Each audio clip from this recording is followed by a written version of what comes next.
everybody, and welcome to another episode of Slot Speak. We are with the Big Payback. Well, as we wait for people to come on in, how are you doing? Hey, doing great, Simon. Thanks so much for having me. This is, I know we've been talking about this for a long time, and I'm so glad we got to make it happen tonight. So this is great. Thank you for having me. You're very welcome, and I'm really glad that we're making this happen. I know it's been a year in the working. Yeah, time does fly, and oh my gosh, yeah, it's been a crazy year. I think for both of It us. has. For Great. me, sorry. Oh, I said, oh, great. Yeah, it's so yeah, so glad. Look at this. Oh, great. Just seeing people joining here. So yeah, this is a treat. Thank you. You're very welcome, and I'm just really excited to finally be interviewing you. I know we did an interview back in 2017, which is on your website, and I just can't believe that I was 17 years old when I first got hold of you. Oh my gosh. Yeah, we did do that article. Time does fly. Yeah, It does. time does fly. That's crazy. Yeah, and I'm curious. I know that you originally went by the name Zeus. How did you get the name Zeus? So when we created the website, when we started, just uh, making all of this happen, there was a lot of like a lot of us creators, we weren't public, right? People weren't showing their faces. People weren't doing what they do now. I mean, as a matter of fact, it was years. It was that every charity tournament that they had right before COVID. That I had a mask on, and I flew it. Um, Flew it off and revealed myself. Prior to that, I really just focused on doing videos of games, and I always thought, well, it's not really about me; it's about playing the games. But since then, I realized people just don't want to see games. They want to know about me. They want to see who I am. And so when we started the website, um, there still was that kind of air of secrecy. So we just picked a pseudonym Zeus because Zeus was the game that I won my biggest jackpot on. $33,175, a number I'll never forget. It's one of my first slot videos that I ever did. Wow, So yeah, it was the web developer picked Zeus, thought it was kind of funny, and it just kind of stuck for a bit. that is so awesome. And I'm curious, why was there such an air of secrecy back then? At least for me, part of it I think was about what I was just speaking about a few moments ago. That I thought people were really interested in the slot play, and I just tried not to get in the way. I was like, let me, I will relate my feelings. Well, heck, some of the first slot videos I did, I was completely mute. I didn't do anything. And back when, like in 2014, I consider myself part of the second wave of slot channels that nobody, we were all just trying things out.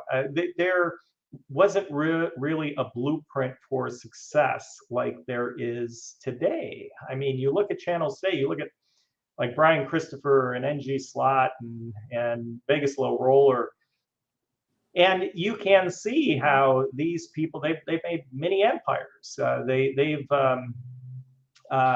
it's clear on how well in some ways it's clear. It's not as easy as that. Let me just put that out there, but at least you can see how some people have been successful in doing this. But back in the day, no, none of us, I don't think, really knew what we were doing. But it took some of the other channels to really move things forward. So I just kept it to playing the games and not so much focusing on myself. And and to focus on yourself, and I think to do that correctly, that also is technically, I think, it requires a little more effort. And it's much easier to do today. It wasn't as easy to do it back then. Oh yeah, and I remember back then when I was 17 years old, because I had to be very secretive, because casinos didn't let you record, and you don't want nobody knowing who you are or your face, so that security cannot recognize you, and so that people wouldn't be calling you in. Yeah, that's another point too. I mean, back like today, a lot of casinos certainly are more welcoming to what we do than back then. So that's another good point. Yeah, I didn't want to get on anybody's list. I didn't want to ruffle anybody's feathers, you know. Yeah, it certainly is quite different now. Definitely is. I never remember YouTube culture back then. This being like only like when I was back in 2017, when I first got into it, it was like so quiet. There's very few channels, and like you could like, and people were like very hush hush about their identities. I knew SD guy, he did not show his face for years. Yeah. Vegas Low Roll, not until 2019, and everybody was like so quiet. Yeah. Then like all of a sudden, YouTube was like this like very different culture where like, everybody knew each other. Then all of a sudden, kaboom! 2020 done. You know what happened? YouTube literally imploded, like literally expanded and blossomed with a bunch of like these new channels. Yeah. Yeah. And look at things today. I mean, it seems like new slot channels are added almost every day. And over the past year, a lot of channels came onto the scene, and they went from 0 to 100 in a very short period of time. It's something certainly I've never been able to do, but good for them. I've always been a believer that even though we all kind of do the same thing, we all have our different styles. So if people, if I'm not afraid, for example, of other channels out there. I think people that want to watch me, they're going to watch me. And people, if they want to watch another channel instead, then that's who they should be watching. So yeah, we all have our different styles. We all need to find our audience. And if we do, that's great. And if we don't, then I don't think you can be inauthentic in this business either, right? So, yeah, looking at the community though as a whole, it definitely has evolved from one mainly of a lot of secrecy into now we all do social posts. Well, not all of us, but a lot of us do, and people know more about us as personalities. Definitely, and I remember when I first started, that people from like when I first started, it took me a year before I got the guts to even show my face. Yeah. I know. I mean, I'm kind of an introvert at heart, and so doing that and kind of stepping out there, that was something. It was something completely foreign to me, and it was not something initially I was comfortable with, and in some ways I'm still not in 100%, but I'm learning. I mean, and I'm kind of rolling with it, and certainly having more fun with it from that perspective. Yeah. Nice. And also, I just find it. Yeah, I just like, and I'm like wondering, like, since we've been talking about identity and like getting started, I'm curious, but how did you get started into this? How did you find this community? Oh, how did you get your website started in the first place? Yeah, it's a really interesting question. So my background is actually internet development. I've been an entrepreneur most of my career, and so we develop custom internet solutions. And when consulting is good, you're rolling in the money. It's everything is great. You've got a lot of work, but then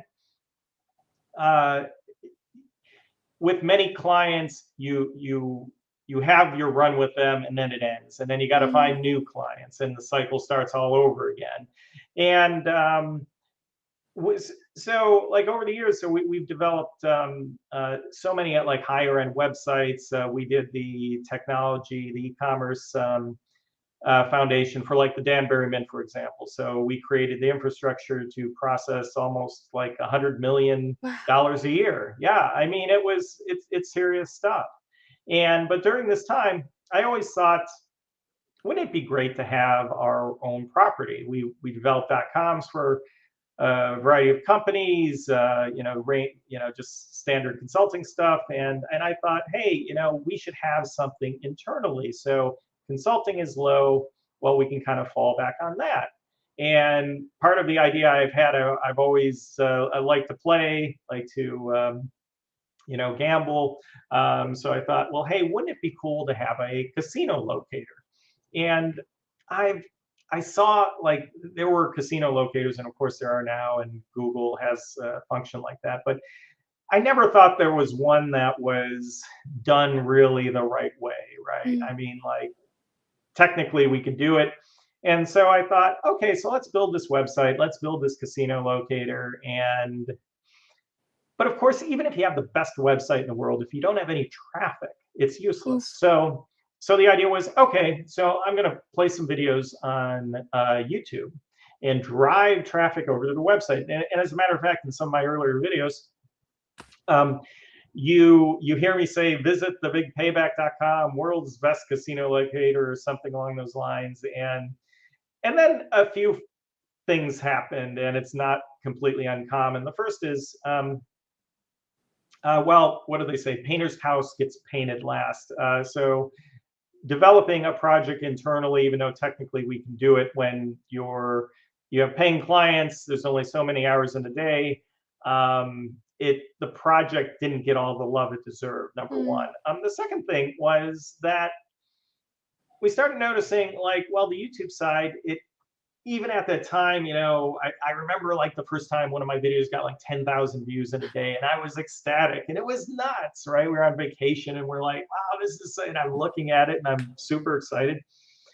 And then things started to grow, and before you know it, this experiment kind of took on a life of its own, and then it started making money, much to all of our surprise. And then before you know it, we're like, wait a second.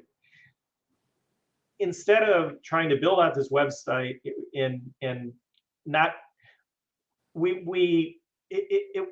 time was better spent keeping our eye on the ball and focusing more on the channel versus like putting your effort toward the website. And I'm not saying the website won't ever have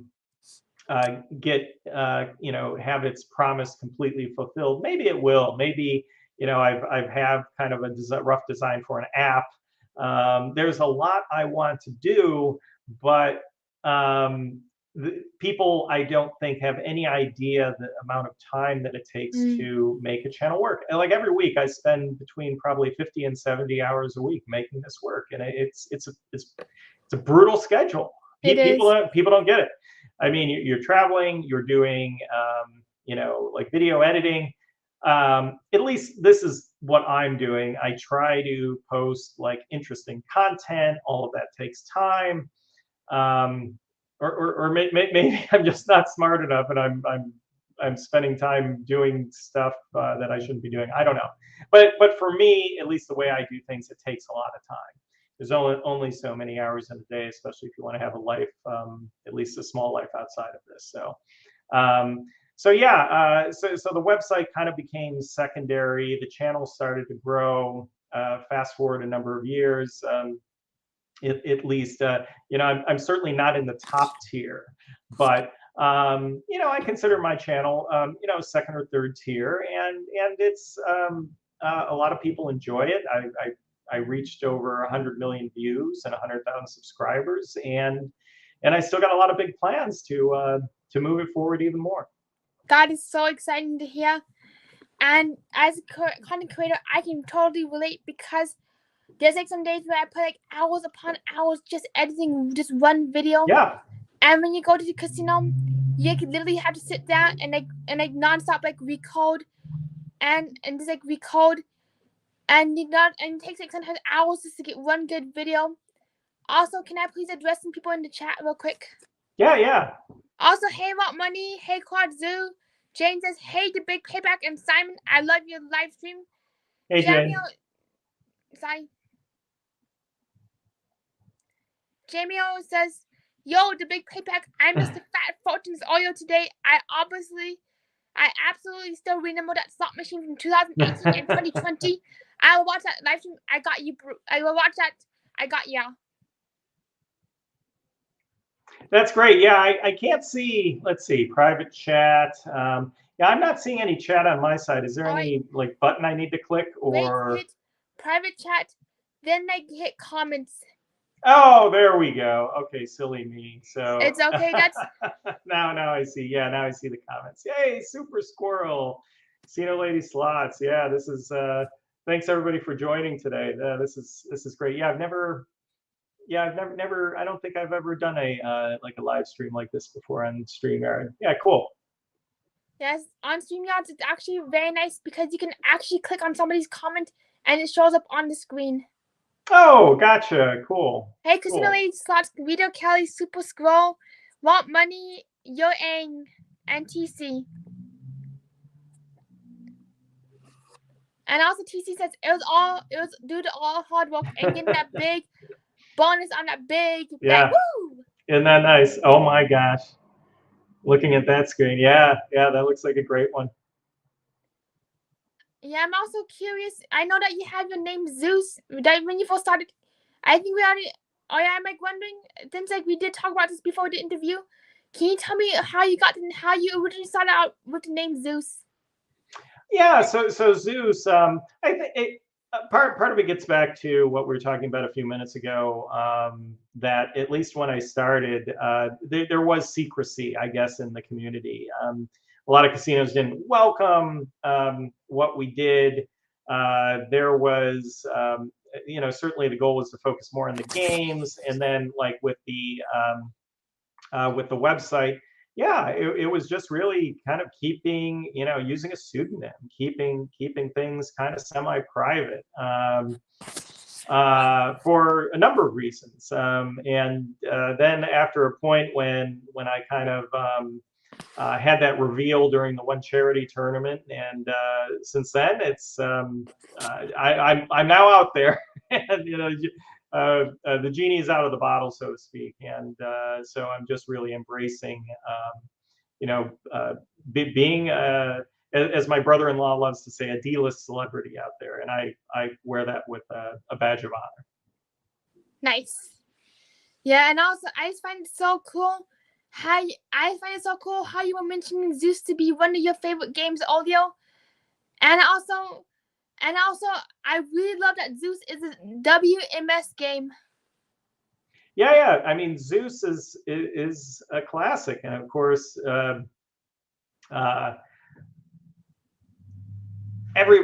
lot of fans of my channel will know, they will know why I will never forget it, because it was the game that I won the most I've ever won on a slot machine before, $33,175. Wow. Crazy, and half of it on free play. And one of my first slot videos, as a matter of fact. So glad even though the video is kind of poor from a quality standpoint, I'm still super glad that I got it, of course. And yeah, I mean, it's like just a classic game, and now it's now an iconic brand, of course. It really is. And Jane is asking, I will be in Vegas soon. Can you recommend the casino that I won't lose at so much?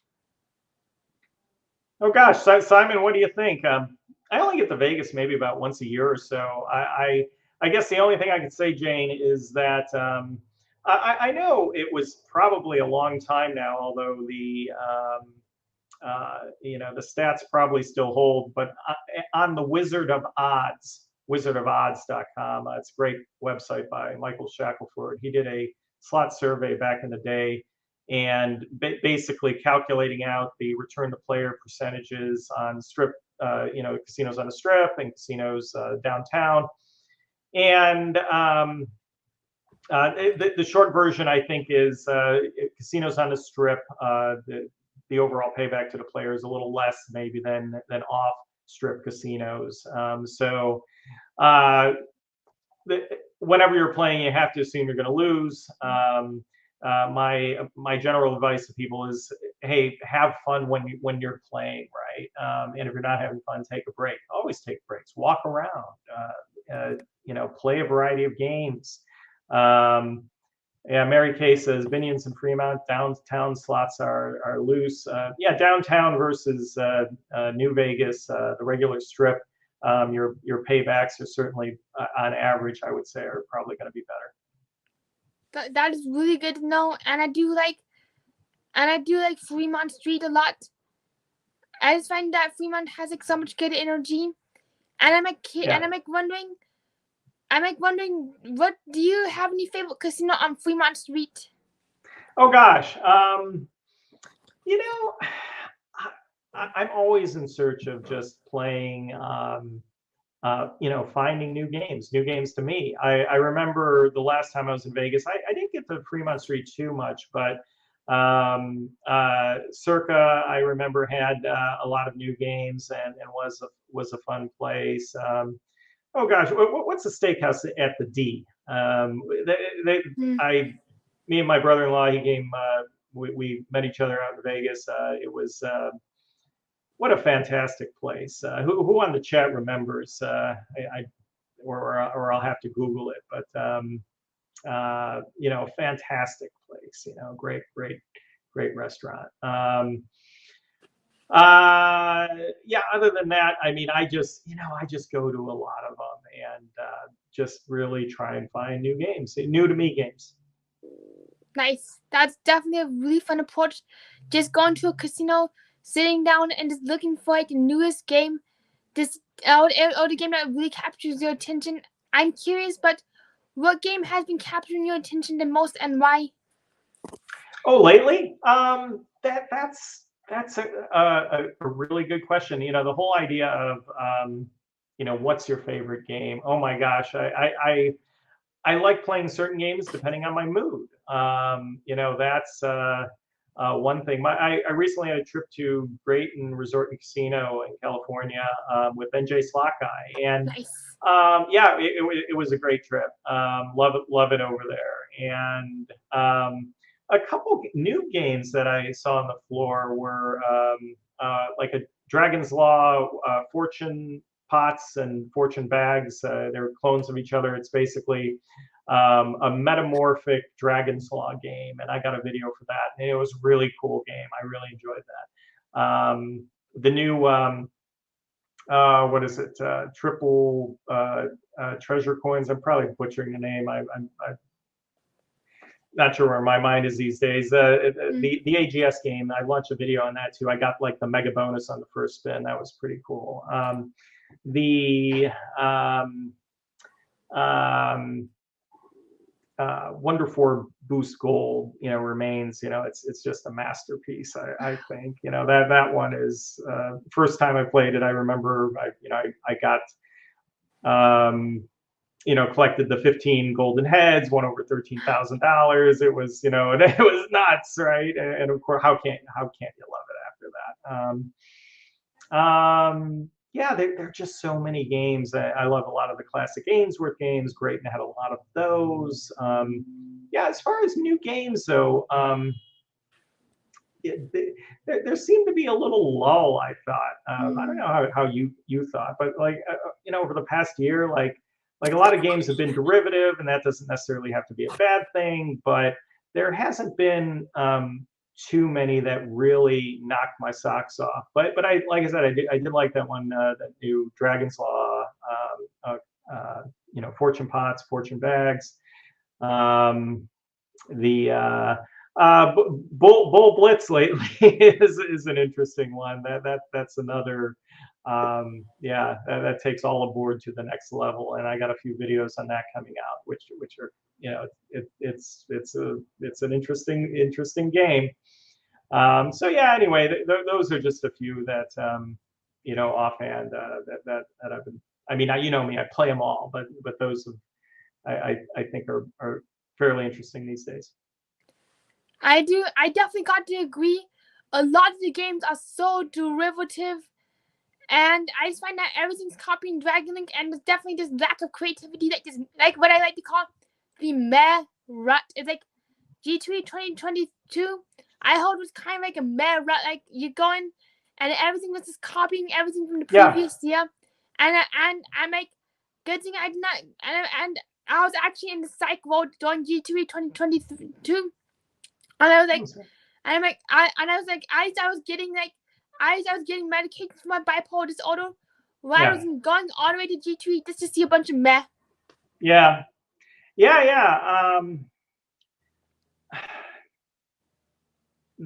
development, of course, goes in waves, and I think it takes something like 18 to like 24 months, from game conception to game launch.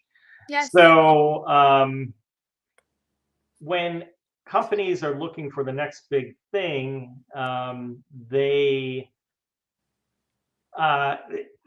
they always have to plan ahead with their design, and then everybody's trying to copy each other. Yep. So and then companies are thinking like, is it worth it to risk to try something completely new? And if you don't try anything new, how are you going to find the next hold and spin? How are you going to find the next bag game? These are two of the most extremely good play mechanics out there, and then now they're combining aspects of them both, and it just keeps going on and on. And I'm not saying there isn't value there, because you can improve upon what was created before and have magic in that. But at the same time, you got to push the envelope a little bit too, and it's nice to, like, I remember maybe it was a few years ago, I forgot when, but it seemed like game after game after game was really starting to catch my imagination. Let's take a look at like Huff and More Puff. There's a great game. It improves upon the original. And is it groundbreaking? I don't know if it's groundbreaking, but man, I think they got it right. They got it right in so many ways. I got sidetracked, Simon. What was the original question? The original question was like, I totally forgot the original question because we got so sidetracked. But Jane is asking, also, hey Juicy, good to see you. Jane is asking, Tim, do you think that max betting on penny slots will make you win the bonus faster? The bonus, no. The only follow-up to that I will say is if the instructions on a game specifically state that max bet in some way gives you an advantage. And some do. Some games do play like that. And if that's the case, then the answer is yes.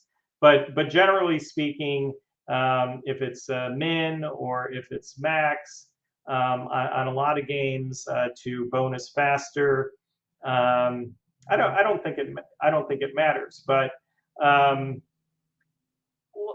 if you're looking at like progressive frequency, max bet is going to be proportionally better than min.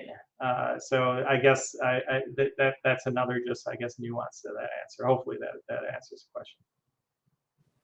I do have to agree because like there's definitely so many misconceptions going around that the more that is like this misconception going around that says, well, the more you bet, there's like the more you bet, well, I have a higher chance of winning more if I bet more because the more I increase my bet, the more likely the machine's supposed to pay me back because it's due, which is like an absolutely huge and dangerous misconception. Yeah, the other thing I'll add is that, slot design has just continued to get more complex, super complex. It used to be that you kind of knew what was going on, and nowadays things are just off the charts complex, and it's hard to make certain assumptions on the way games play. I know one of the things I hate about certain game designs is when they're just blatantly deceptive on certain things. And I was telling a few manufacturers, it's like, come on, guys, just let's stop doing that. So as players, we just want a fair shake. You don't have to. You don't have to be, if you're being deceptive. In my opinion, that many times is just it's indicative of poor game design. It is, and for those who are not familiar, can you please provide a few examples of like deception or game deception. Yeah. So,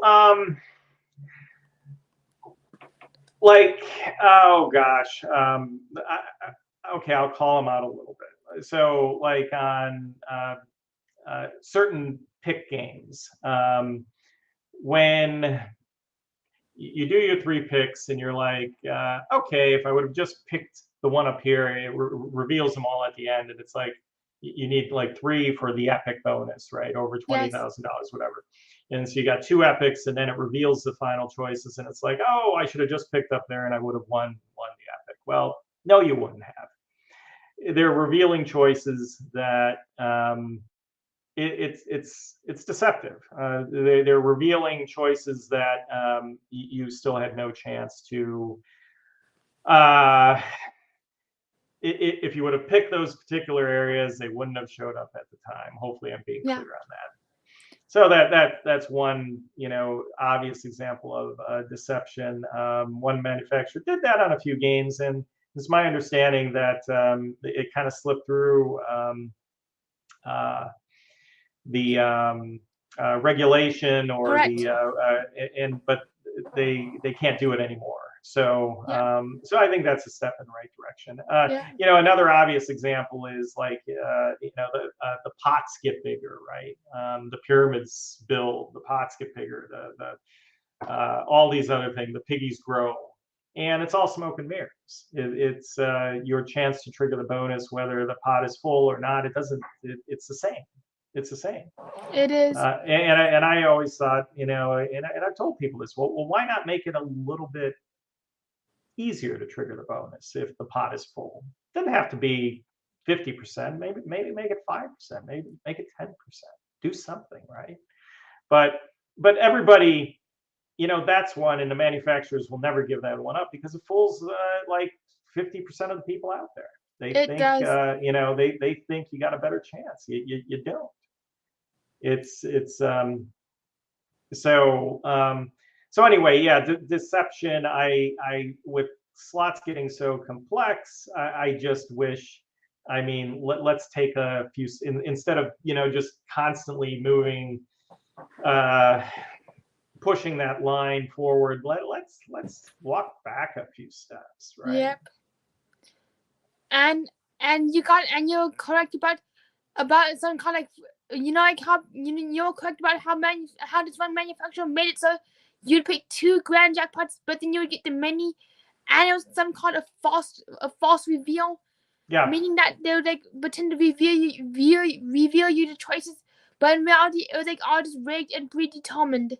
Absolutely. And the instructions will state that, but I mean, I'm probably one of the few people that actually read the instructions, right? And sometimes they're not even that clear. And then manufacturers they can do all sorts of things. It kind of gets back to what I was saying before. Slot design has just become so complex, but and that can be okay, but let's just not be let's not pull the wool over players' eyes, especially those that aren't advanced players, and they will then just have not a correct understanding of things. Yeah, I like this deception really does, like what you were saying, really does like show poor game design, and it actually makes players and it actually pushes players away from you as a manufacturer, because every time you see this manufacturer, you think, oh, is this going to be another deceptive game? So I'll be playing that manufacturer's game, which actually speaks volumes towards that manufacturer itself. So I completely agree with you, Simon. I think I think it's kind of the classic problem. Some people, they look for short-term gains, and they shoot themselves in the foot over the long term. Like I asked, I did a poll on my channel, I don't know, maybe a month or 2 ago, basically, and the net of it was, or one of the revealing parts of the poll was that 3/4 or only 1/4 of the people that responded to the poll didn't know the manufacturer that they were playing. And like when I look at a game, I mean, I know these games, right? I look at a game, I instantly know it's Aristocrat, it's LNW, it's Konami, it's whoever. Not everybody does, but about 3/4 do, or at least 3/4. You know, maybe they'll know most of the common manufacturers. So if you're constantly being deceptive on certain points, then and you know, like if I play this certain manufacturer's game, that bad things are going to happen, then yeah, you develop a reputation problem. You absolutely do. I agree with 100% with what you said. Yep. You really do develop an unsavory reputation. And Jane is asking a question. Cowboy slots said that $1 machines or quarter machines win more than penny slots. What is your take? So I think as a general rule, what Cowboy Slots is referring to is that, at least at one point, most casinos set their payback percentages on higher denomination games at a higher payback percentage to the player than lower denomination games. So just as an example, like all dollar denomination games, like let's say they're set at like 90%, and let's say all penny slots are set at 85%.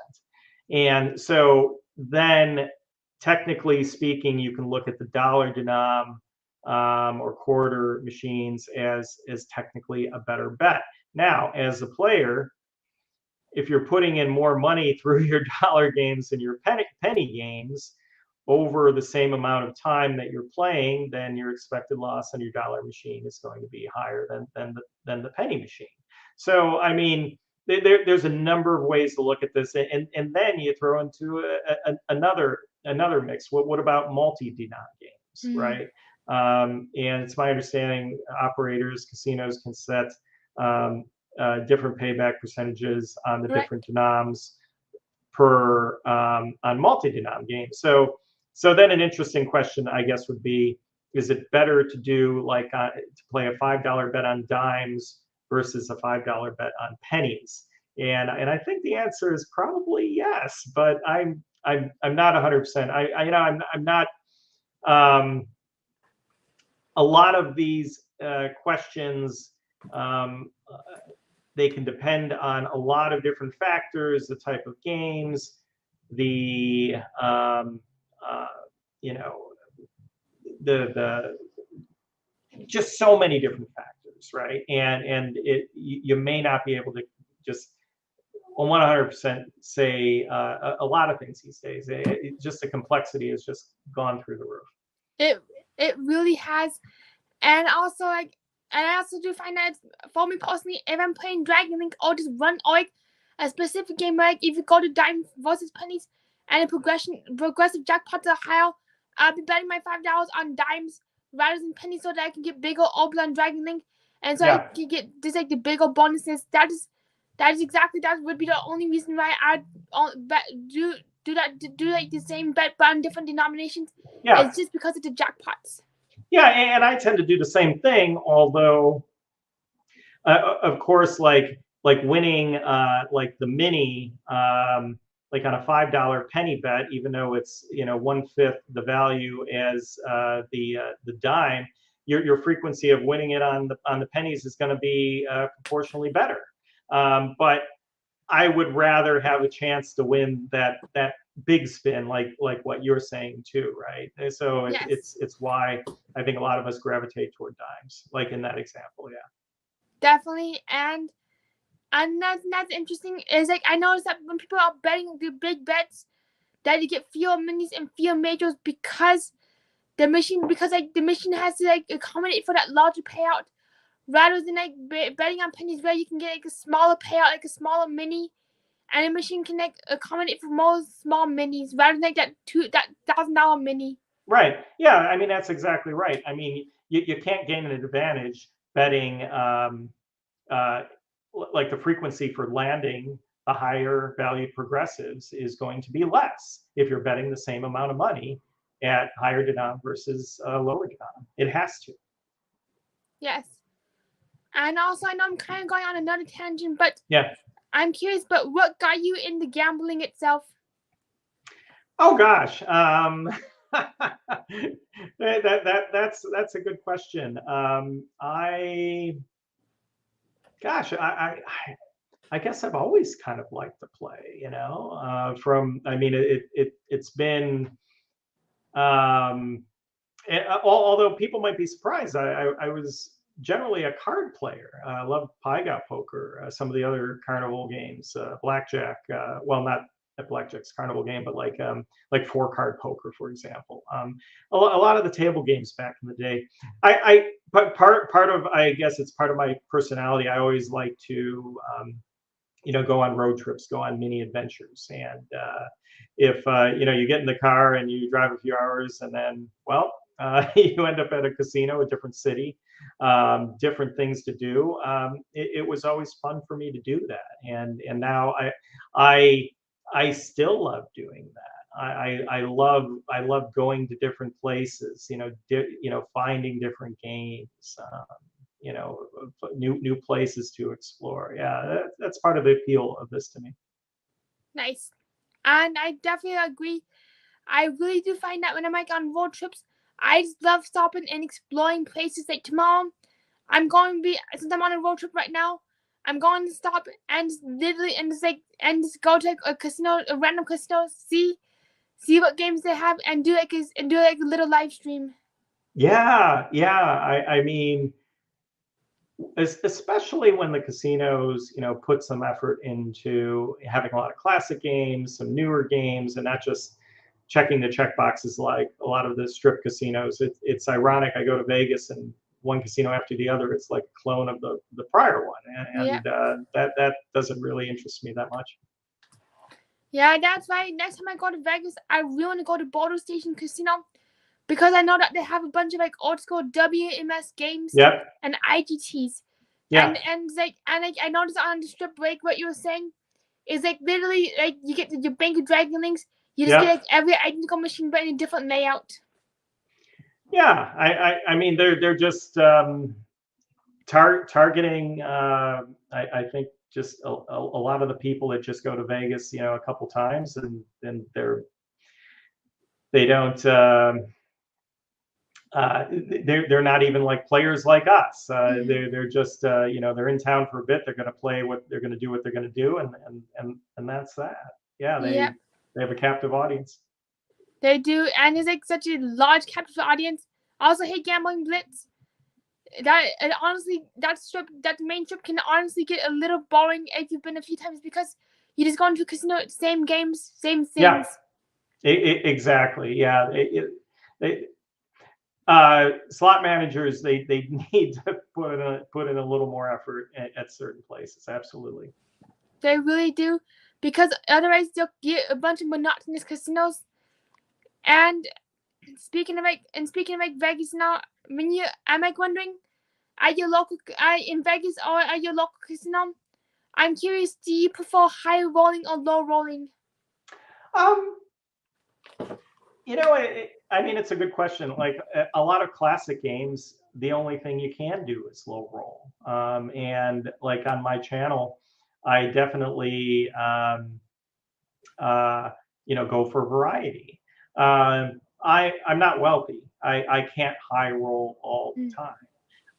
Do I like to take shots every now and then? Absolutely. I mean, it's super thrilling, right? I mean, it's fun to do, but it's not something I can afford to do. When I go to the casino, I'm trying to win. I'm trying to I'm trying to have fun. I'm trying to win, and just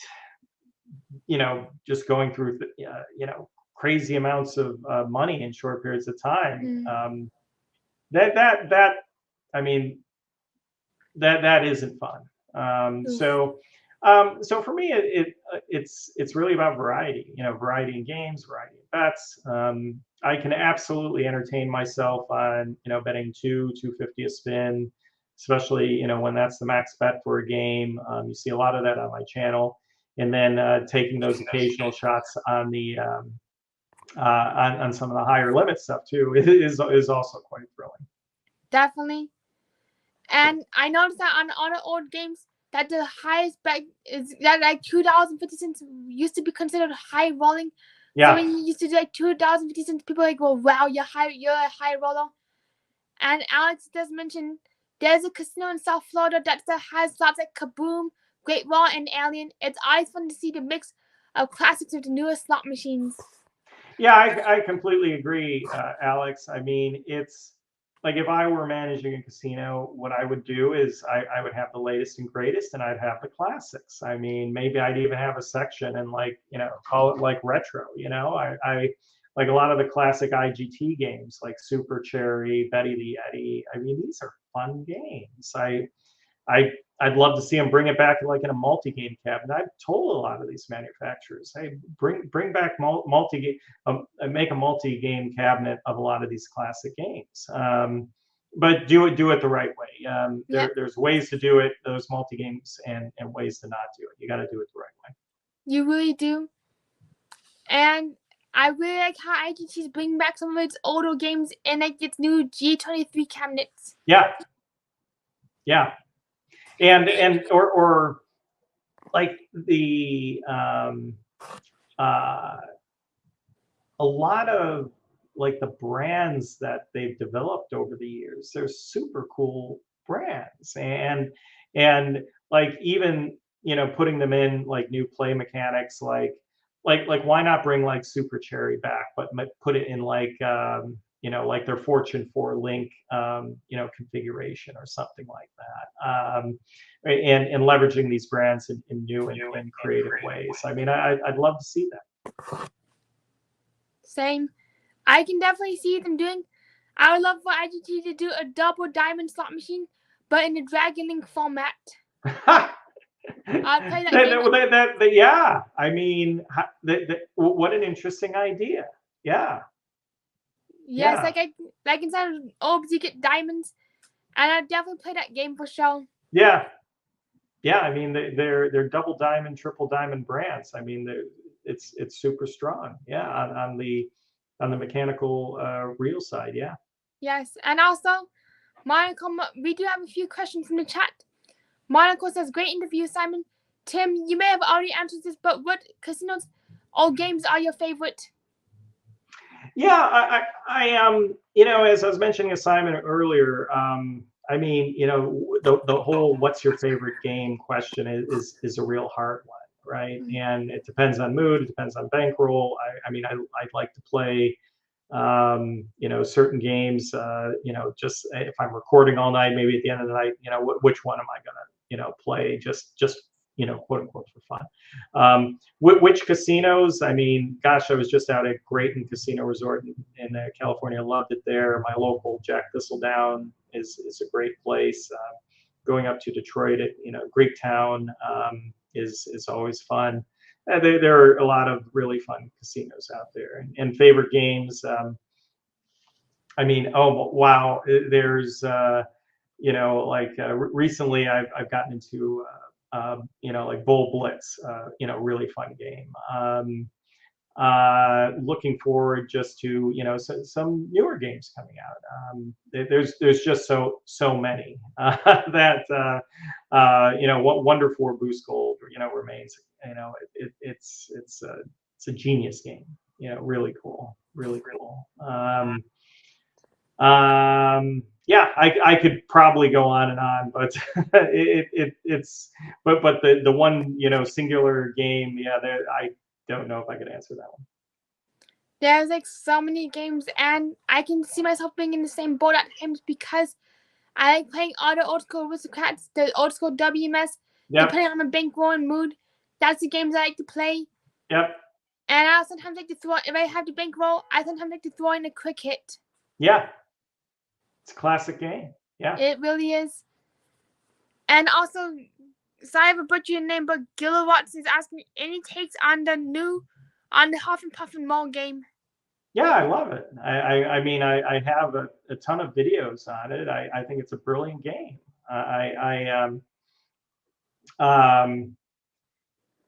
it takes like, the proven, brand that everybody loves. I mean, it's the graphics are fun, the music. I mean, it's just top notch in every way. It has the wheel, you know what you want to do. You want to get the mansions feature, right? Um, you you can get a jackpot on it at a moderate, or maybe a mid-level bet without too much trouble, so to speak. I mean, so you can jackpot on the game. On certain other games, I mean, you could just plug away forever and get very few jackpots. So you can win on the game, although of course it's a slot machine. It will do what it always does in the end. But yeah, I mean, I'm enjoying the game immensely right now. I have a lot of videos for it, and I mean, you talk about Simon. You're talking about, you want to play, low limit or high limit. I like playing that game on all limits. And one day, if the bankroll, I can afford it, I'll take a real run high limit. I mean, I know some of the other channels have done that, and wow, I mean, get the mansions feature on like a really big bet. I mean, how it's super exciting. It really is, and I can definitely see why that game is so awesome. Just because of like how big, just like how many features you can get, and just like the absolute variety of things you can play. There's like the variety of your bets and your variety of features. That's the games that really like, captivate me. Yeah, it's so well done. I mean, you look at, like, if we dissect it, you look at like Mega Hat feature. Who doesn't want to see a full screen of hats? You look at Buzzsaw feature, right? Who, if you get like all of your buzzsaws on the same line, and you get even more than 3, I mean, who doesn't want to get that mansions feature? Of course, everybody wants, and it's achievable. That's the thing. I mean, you get it, you almost certainly going to win 100x or more, and it can happen. I mean, it's very, very well done. And it reminds me of like another fun game was the new Locket Link Riches series, Cash Crop and Eureka Treasure Train. Once again, games that have like what I call a quest. You know what you got to do. You just got to do it. Yes. Yeah, I do. Yeah, also speaking of quests, I know it's really random, but have you ever played the Lord of the Rings Two Towers or Star Trek episodes? Wow. The Two Towers was that was that like the mechanical reel game with the transmissive reels that you see, like the rings appear like on the mechanical reel, or was it all video? It was all video. It was on a WMS Blueboard 2 cabinet back in 2009. Oh, I really? actually have the game card for that game, and I played it on my channel once. Okay. But it's like this game where you can like progress through a map, and as you progress through the map, you get more and more bonuses. I'll have to check that one out. Yeah, it's not ringing a bell, but like you say, I mean, you have a quest, right? And you know what you got to do. You got to make it through the map, and that's fun. That's cool. What was the other one? Oh, the Star Trek. Is it what the kind of the original series where you kind of save your state and you go through it? Yeah. Gosh, yes. I remember playing that a few times, but do you know if it's even around anymore? Unfortunately not, but I'm actually getting that game on my slot machine pretty soon. So I'll be playing Star Trek on my channel along with Lord of the Rings. Oh, well, that's pretty awesome. Yeah, cool. So I realize that we're coming up towards an hour, and I'm like wondering, is there anything that you wish we could talk about, or anything that you want to ask? Oh gosh,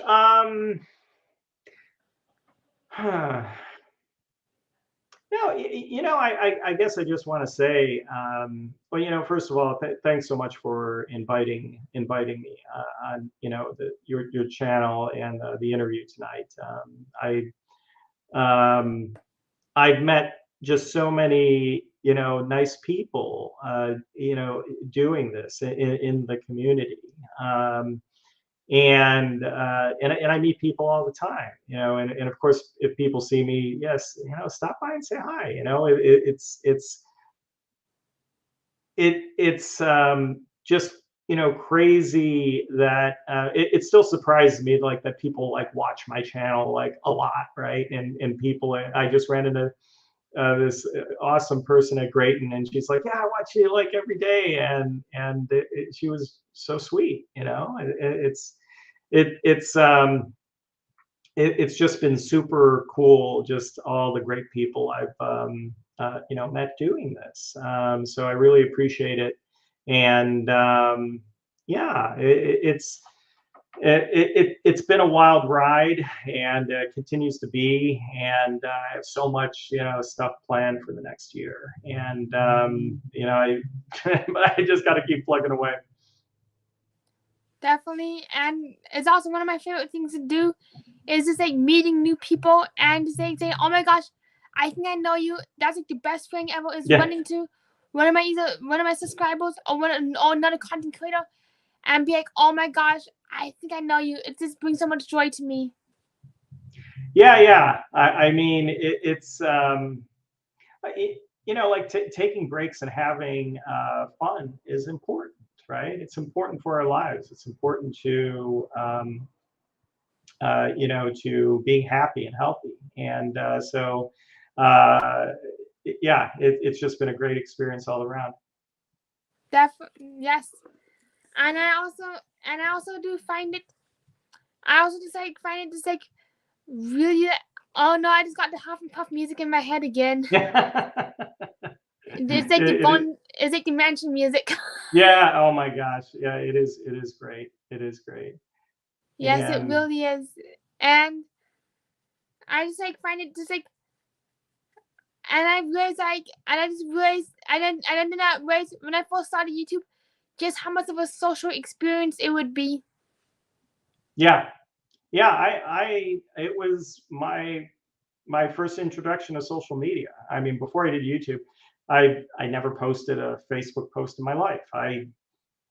I just never did. This was my first social media that I've ever done, and the one that I still focus on. So yeah, it's been quite the experience.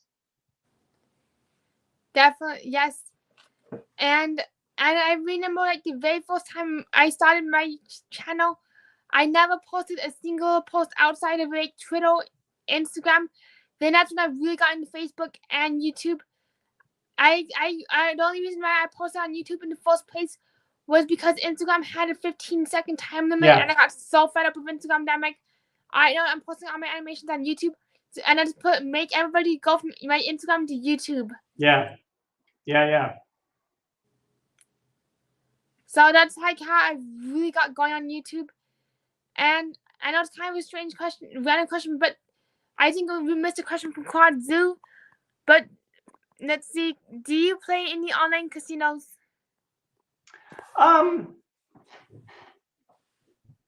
No, I mean, I play some of the like social gaming apps, like Quick Hit Slots is one. You play like a lot of the Highrolling games, things like that. But as far as like all the onlines, I'm not really familiar with it. I'm starting to at least maybe get a little educated on it, right? I know some of the other streamers do a lot of that, and I really need to research it more. So I know there are like things like called sweepstakes, social gaming and sweepstakes, and that I think maybe could be interesting. But like these other sites, they seem a little shady, where it's like Bitcoin, crypto, and then that's against YouTube's terms of service. So I don't touch any of that. The one thing I know, you go to a casino, you win, you lose, or you take a bad beat, and then you're done, you go home. But for certain people, then if you're on your phone doing that all night, that I'm not sure about that, right? Yeah. That doesn't seem, that seems like it could be a bad path. So yeah, I've never, I'm just really not familiar with that space. Same, neither am I. I'm not touching the online casinos because they're not legal in my state. And I have one last question. I almost forgot to ask you. Do you have time for one last question? I do. No, I have time. Go ahead. Do you have any slot machines? Do I? So you know that's an interesting one. I don't have any slot machines, but what I do have is a pachinko machine, and there's a funny story behind this. So I had the opportunity to go to Japan. It was, I think, 1993, and I never played like pachinko before, but me and my buddy, we're walking around Tokyo, and we see these pachinko parlors, right? And I'm going in, and they're just chaotic, and of course I'm attracted to them, and I'm like, so you give them yen, and you get like a big bucket of balls, and you're playing like what looks like a stand-up pinball machine, and then I notice, like, something happens. I get like 3 red sevens, and then all these balls just start coming out of the machine. They're refilling, and I'm getting buckets of balls, and so I turn them in, and they give me, I'll never forget this, they give me like this like flint block, and then this and like a candy bar, and then the attendant, she didn't speak any English, so she points and to this door. So we're like, okay, so we go to this door, we go up these stairs, and we end up in this alley, and then I'm like, oh, well, this isn't cool. And then we see like this like shack. So you go to the shack, and then you turn, then I give him like this flint block and the candy bar, and he, it kind of laughs at me, gives me back the candy bar, but gives me money in exchange for the other trinket. And I guess that's how they get around the gambling. And of course, that was many, many years ago. I don't know if it's changed since then, but I always just remember having a ball playing pachinko in Japan, and then there was this website where I picked up a few of the pachinko games, so I do have them at home, but I haven't fired them up in a long time. So yeah, but a lot of fun, really cool. I wish I was able to see your pachinko machines. I got to get them going one time, Simon. I gotta hook them back up. I can see you doing a live stream playing your pachinko machines, and you're always invited up on this channel if you want to do a pachinko live stream with me. Oh my gosh. Didn't Aruze, I think they made like a video pachinko game, but I've never seen it out in the wild. Yes, Aruze, they do have a pachinko machine. You got to get that machine. Unfortunately, I can't find my Aruze, but she's a machine. I only know the name of it right now, but it's definitely a classic game.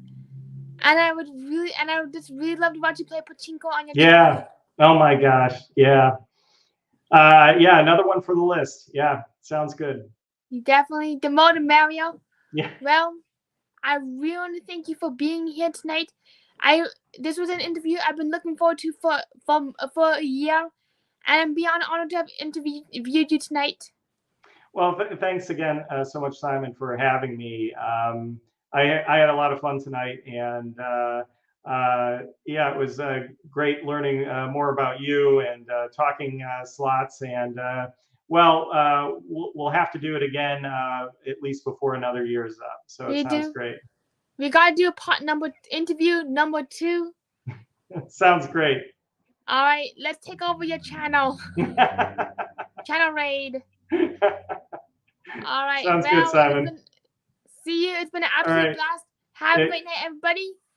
All right. Bye, everybody. Have a great night. Night.